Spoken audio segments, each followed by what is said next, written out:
L'Église catholique fait mémoire de saint Albert le Grand et de sainte Victoire. Bonne fête à tous les chrétiens des universités, aux paroisses et centres universitaires, spécialement aux étudiants en philosophie, aux dominicains.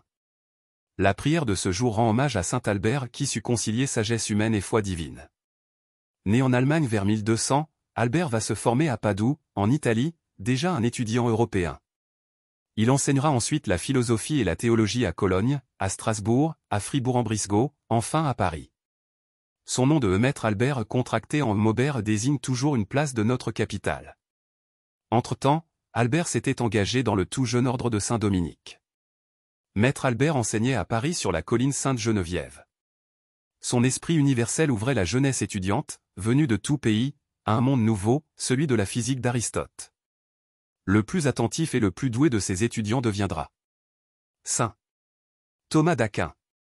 Le disciple continuera la tentative audacieuse du maître, la synthèse entre les sciences, la sagesse humaine et l'intelligence de la foi. Saint Albert deviendra ensuite provincial de son ordre en Allemagne puis sera élu archevêque de Ratisbonne en Bavière. Habitué à un prince-évêque, les habitants de la ville surnommèrent Godas cet évêque toujours mal chaussé.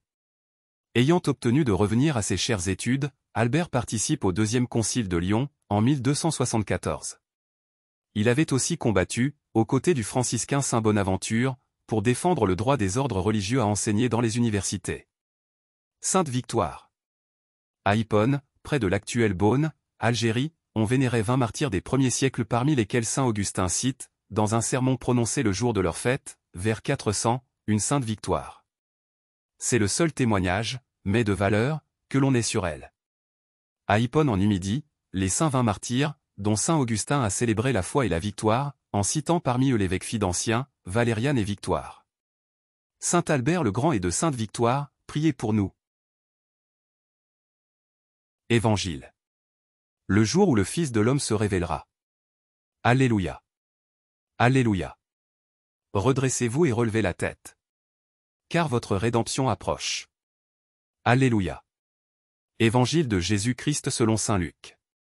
En ce temps-là, Jésus disait à ses disciples: comme cela s'est passé dans les jours de Noé, ainsi en sera-t-il dans les jours du Fils de l'homme.